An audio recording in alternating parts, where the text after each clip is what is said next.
Welcome to the ISF Podcast from the Information Security Forum. The ISF Podcast is hosted by ISF CEO Steve Durbin, and every episode he brings listeners features timely conversations, practical insights, and resources for global cybersecurity professionals. I'm producer Tavia Gilbert. This week, Steve interviews Sean Campbell, founder and CEO of Cascade Insights. Over the past 15 years of growing this B2B market research firm, Sean has always worked remotely. Today, he shares a lot of practical tips for managers of remote and hybrid workforces, including listening for the silences and preventing 30-minute meetings from taking over your employees' time. So, Sean, thanks very much indeed for joining me on the podcast today. Now, your expertise is in skill development for employees and leaders who really want to make the most of the remote working environment. Tell us about that. Yeah, well, basically, I was doing virtual work long before it was cool.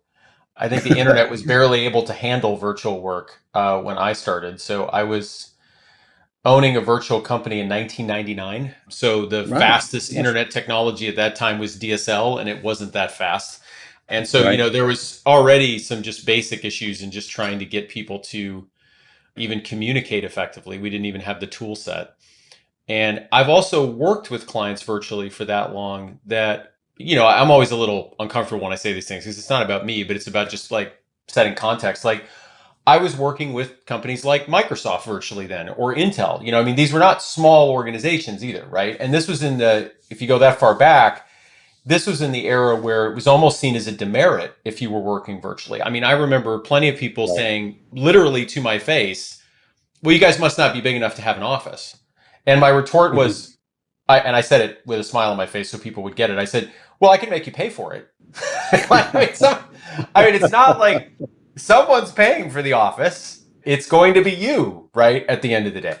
But I think the thing that I've noticed that is a really huge gap right now in terms of meaningful education is actually helping educate managers to be good virtual managers. And I can dig into why I think that's a gap and there's certainly lots of things to be said about culture virtually and employee engagement virtually and, performance virtually with employees. But the big gap, I feel, is that I think we've given managers a little too much of a pass. And I can explain why in a minute, but, take us wherever you want to go from there.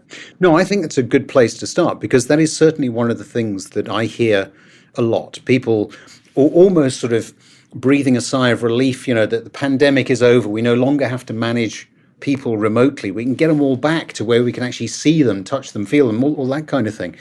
And they do struggle to try to then, I think, adapt to the fact that hybrid working, remote working is just another way in which we're now going to carry on going. And to your point, it's actually nothing new. People have been doing it for many, many years. So yes, talk to us about how people can improve their skill sets from the management standpoint. What is it that people need to be doing better? Well, yeah. And one thing I want to mention, I'll get into that kind of more the specifics, but I just want to kind of resonate with you a little bit on the point about RTO, and return to the office, because frankly, to be honest, I'm a little resentful of the managers that are issuing these communiques and a little defensive for the employees, because sure, we all know that when we dumped people into their house to work, for certain sets of people, productivity didn't improve, let's say, and it might have rapidly declined.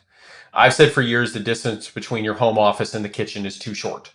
So whether that's you're distracted by the dishes or the laundry or a meaningful issue with your child that you do have to deal with, but just by virtue of distance, you wouldn't have dealt with it at that moment. And I will say on that, by the way, that's a give and a get. A brief aside, I think one of the wonderful things about working from home is that in a way we're moving backwards in time, almost a couple centuries, to where work was done out of the home or near enough to the home that everyone was around the children, right? Which is a good thing for raising kids. Assuming you don't have a toxic home environment, right? We've all heard stories like that. But let's hope for the better side of that story, where most parents are probably good parents and most kids are trying to be good kids, right? And so I think there's lots of positives about those interactions. So I'm not saying you just got to wall yourself off in your fortress of solitude and never talk to your kid all day. But there is a balance that has to be struck. But what's interesting is in all of this, like everybody come back to the office, right? There's this implicit, you were all kind of not productive, weren't you? So we're going to put you back in the office, make sure we can monitor you. And, because proximity is next to godliness. And it's like, no, I mean, what about the managers? Like, what were the managers doing? I mean, the managers should have been like paying attention to what these people were doing. They should have been asking tough questions. They should have been allowing people to expose their lack of understanding about an issue and not wait 5 days to bring it up. Frankly, just to hit an initial tactical point to go to specific things, I think managers have to be exceptional written communicators. And they also have to be exceptional communicators, I'll call it, of understanding silences, kind of audio nonverbal. No, I mean, gaps, I should say, right? We used to call it nonverbal communication when we're in person. I think it's more like listening for the silences appropriately when you're working somebody remote. So to unpack both of those, I had a client say to me when COVID started, and they weren't trying to be mean. I think they were just trying to be accurate. Is they said, I had no idea how dumb some of my colleagues were. And I said, what do you mean? He says, well, once they had to communicate all their thoughts and opinions and try to motivate me through the written word, I realized most of them had never learned how to write. And the first thing that virtual does is it forces you to communicate more crisply through the written word. You have to do that. You don't have the crutch of walking over to the office and explaining yourself again. You don't have the crutch of actually never having written the email because you just go over and explain yourself, right? And that's a two-sided street. Like, employees need to get much better at written communication, and so do the bosses. But that's a big thing. Another big thing is in an office setting, we watch for nonverbals. We watch for people not paying attention. We watch for people kind of checked out on their laptop. We even institute silly policies like, and not to call out my sister's work because I like my sister, but she told me once in a very large organization she works in, everybody had to put their cell phone in a basket in the middle of the table so they weren't distracted. And my first thought was, why don't you hire people who don't get that easily distracted? Because, I mean, that kind of like weird playground rules just seems weird to me for people who are old enough to pay their mortgage and go to the grocery store on their own, right? So I think there's some things to watch for there. But, so you've got this issue of, I think, in a virtual environment, if you don't have all those nonverbal cues, you have to listen for the silence and you have to probe the silence. You have to, when somebody doesn't really fully explain what they're doing, or they kind of leave things hanging, or they don't really address the issue directly. It's the manager's job to probe right into that silence and figure out what's going on. I think another thing, I'll just throw a couple more in and then you can go back to any of these because I try to keep it as practical as I can, things I've seen. I mean, like, another one is you have to ask pointed questions sometimes that would seem really awkward in the office. Imagine an employee you believe is not being that productive. Okay, they're really not. And you think they're distracted, or they've mentioned numerous times about how challenging their home life was that week, something that anybody that's managed virtual people has heard. Could be a spousal issue, could be a kid issue, could be even just a light health issue, meaning we're all more accommodating and understanding, of course, if like you have like a long-term disability. That's not what I'm talking about, but I'm just, you had a head cold that week or a migraine. And sometimes you got to ask a pointed question. Did you work a full week this week? I just want to know. Because think about it. How many employees are going to just jump up and down and say, I didn't really work a full week, right? But at the same time, if you open the door to that, if you step into that silence or that uncomfortable topic a little bit, you do it in a measured and empathetic way, then you can have an out in the open conversation about, okay, well, hey, if you're like 5-10 hours behind on last week, in terms of like what you were trying to accomplish, I mean, that's going to be hard to catch up on, especially if you keep doing it. So let's try to avoid that, right? And then find ways to have that conversation. And the final thing I'll say that's huge, I feel, there's many other things I could talk about, but one of the things that I think is super, super huge, and we work on all the time around here, every time we bring in somebody new, and I'll say it in a slightly odd way and then unpack it, or what I feel sometimes comes off an odd way, but I think it gets the point across faster, is you have to let people show their ignorance on a topic. In an office environment, it's very fast and kind of culturally okay to do that, right? You're in a conference room, your boss gives you a directive, a peer gives you a directive, you kind of see the eyes go wide, you see the slight distracted nature of the person, they're not sure what to do, maybe they're already Googling trying to figure out what to do, right? And you're like, hey, do you need any help with that, right? So The difference in a virtual is you send out a missive, probably through email initially, because you want to be clear about it, perhaps, right? You could certainly do it over the phone. And, but at some point you back it up with some kind of communication. And the person wakes up the next day and starts to do whatever you told them to do. By 8:10 in the morning, they're unclear about something. And here's the thing I've learned about a virtual group of employees. You have to let them feel comfortable to do something that would seem so weird in an office environment. I don't know what I'm doing. Right. I'm unclear. I'm unsure. I could tell you statistically, there's a fairly minor percentage of the population that's that confident in themselves to go to their boss and say, I have no idea what to do next. Right? And in knowledge work, there is always a lot of that. There's always multiple paths. There's multiple ways to optimize your task, right? And my issue is, to sum up, that's not something that can only be done in the office. It's just that we haven't told managers, you're responsible for making that happen, even if they're remote. And you might have to use different skills to pull that off. And that air cover, just to sum it up, of telling people from the very beginning, I'm never going to remember how many times you said you didn't understand how to take the next step. That is something you have to also really believe in and act on, because the first time an employee does it, they may not believe you. They'll be like, you're going to keep track of every time I told you I didn't know what I was doing, right? Like, that's going to show up in my review. And you're like, no, what I really want is you to be productive. And if you're stuck, I want you to shoot off flares and missiles and emails to everybody on the planet. And I don't want you to feel like we're all going to think you're deficient in some way. And the reason I harp on this so much is every single time I bring on a new employee, and I think we have a very friendly, open culture, right? They will tell me after a few months here, they're like, I've never worked at a place that lives that as much as you do. Everybody tells me I can do that. But the minute I actually show that I've got a deficiency or a degree of ignorance, or I'm not sure what I'm going to do, people give me this message of like, okay, well, this time I'll explain it to you, but you better figure it out. In virtual, you basically have maybe 8 hours of productivity loss as they're staring at the ceiling, unsure if they should contact someone to solve a problem. And right there is, I think, 50% of the productivity that we lose when people go home. And that's not a problem of them not wanting to work. That's a problem of the managers not managing them correctly. So how do we address that particular issue? How do we get managers to manage their remote people more effectively? Well, to be honest, it's every one of those things I said. I think you have to train managers to communicate their mission more effectively in the written form. And we all know, at least in the States, there's a pretty severe deficiency of people's ability to communicate in a written form. So you have to test and train and ensure your managers can set a mission statement out for a project or an initiative in email and that it's clear.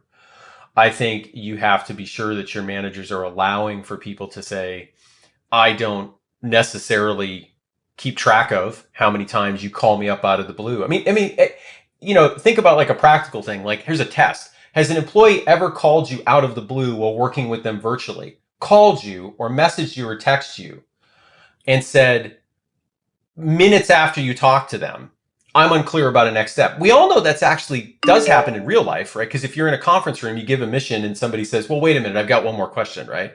But when the virtual meeting shuts down, there's this like virtual wall that gets created that people won't climb over, right? And you need to knock that down. So are your managers allowing for that? So those are just two obvious things. And I'll jump into a different area that I think managers can really help with productivity too. That's a real simple one. You could ask your managers, are all your meetings 30 minutes? And right. If they are 30 minutes, do they always extend 30 minutes? Because in the in-office setting, in a weird way, I think we get up and out of the meeting quicker. I don't really know why that is sometimes, but I think we were like, well, I'm going to go walk back to my desk, right? And maybe the casual conversations happens. I don't know how many times in a virtual environment people hang around for way longer than I think they need to, right? And I feel like as a manager in a virtual environment, your job is to be kind of a 30-minute meeting killer. Like, if that meeting really only should take 5 minutes, tell everybody to get off and go do something else. Right. So I think, because I've talked to lots of corporate clients and they say their whole day is full of meetings that are 30 minutes to 30 minutes to 30 minutes to 30 minutes. And we know there isn't 30 minutes of stuff getting done in that meeting, right? Some of those meetings could be a lot shorter. So you could go back and test yourself. Like, have I ever shorted a meeting and said we should all get off? Or have I kind of stayed around and treated it like it's a communal exercise? So those are some things for sure. that I think makes sense. And by the way, I'm a big fan of a lot of the remote stuff, like I already said. I just think that ultimately we've given managers too much of a pass. And we're saying if they all get back to the office, everything's going to be fine. And really what we've done is just not train them right at the end of the day. I think there's also you mentioned it, it's permission. It's almost giving permission for the employee to go back, to question, to not be afraid to one of the things that drives me crazy in a remote environment is the lack of spontaneity. So people feel if they've got an issue, then they've got to book a meeting Totally. in order to deal with it. And by the time the meeting has got booked, the issue has changed, it's gone away. So that sort of bringing things back to the immediate, the here, the now, I think is also a really important point. Well, yeah, and to that point, there's even like if you think of tests you could run on your managers, right? Like how often have you, right? Another one that lines up with what you're saying is, how often have you called your employees? Right. Not as part of a scheduled meeting. And they might interpret that as like, oh, well, I've done a check-in call. No, I mean more like it's not a check-in call. It's not a pseudo one-on-one. You're just like this one thing I think they might be stuck with, or this communication that just seems to be extending out exponentially over email or Teams messages or Slacks should just be shorted by somebody saying, let's have a meeting. And to your point, it doesn't have to be a half an hour meeting. Like you're just like, can we take 5 minutes? I mean, or even other examples, say you have a standing meeting and there's somebody that needs to speak into something. And the temptation is to schedule yet another half an hour meeting because we seem to be like robotically incapable due to calendar apps of scheduling anything shorter than a half an hour. You know what I mean? Like, even though it gives us smaller time slots, but that's just all we ever do. Say, hey, that team meeting, why don't you just show up for 5 minutes at the front of it? Let's address this issue since half the people we need to address it are already here, and then just disappear after 5 minutes. And here's the catch, by the way, in 5 minutes, most of the time as a manager, you need to boot that person you invited out of the room because they will feel socially engineered to stick around, right? I've had that issue too, by the way, productivity-wise on the manager and the employee side. One problem starts to happen is people are a little schizophrenic. I'm in too many virtual meetings. I'm back to back. But then there's like the fear of missing out. And virtual makes it so like you could join everything, right? And I've been pretty aggressive sometimes and been like, you told me you didn't get to everything last week. How many meetings are you in? Standing meetings? How many of those are you were like an actual active participant versus a meeting where you could just listen to the recording later if you ever needed to? And I can guarantee you could do that test and probably your managers and your employees, they could clear off half their calendar.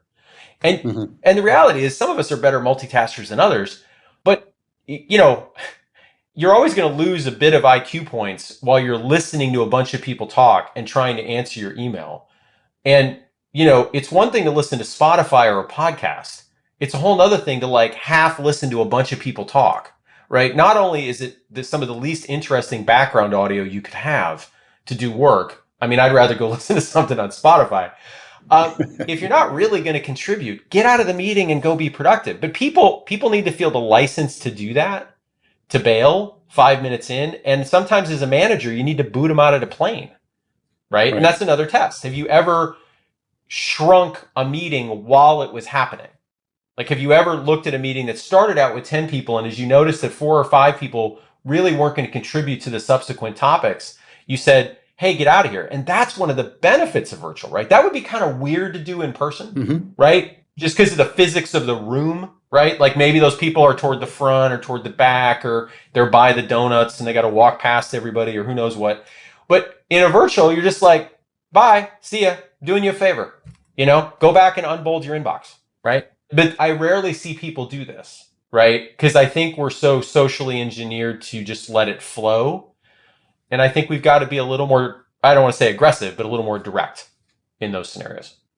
Sean, I think it's been great. Thanks. See ya. Right, exactly. We got to go, right? That's it. No more sign off. We're done. That was great. Yeah. No, fantastic. No, some really good insights there, Sean. And I know you're particularly pressed for time. So, but it was some really good tips, some really good insights, as I say. Sean Campbell, thank you very much indeed. Hey, thanks for having me. Our thanks to this week's guest, Sean Campbell. And thanks for listening.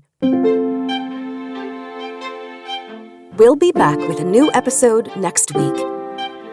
In the meantime, if you would take 10 seconds to pull up this podcast on whatever device you're listening, give us a 5-star rating and write a quick review, we'd be grateful. You can also listen to the ISF Analyst Insight podcast, which goes in-depth on the hottest topics in information security. In every episode, ISF analysts hand-select active security professionals from ISF member organizations to discuss how the implementation of ISF research is uniquely applied to their real-world context. We hope you'll listen, and of course, we'll put a link to that show in our show notes. If there's a topic or question that you'd like us to cover in a future episode, let us know at securityforum.org, which is also where you can find our catalog of past video and podcast episodes, as well as ISF's research, practical tools, and guidance related to discussions like today's. The ISF podcast is produced by Talkbox and Tavia Gilbert, with senior producer Katie Flood. Mix and master by Kayla Elrod. Music by Alexander Filipiak. Thanks for listening.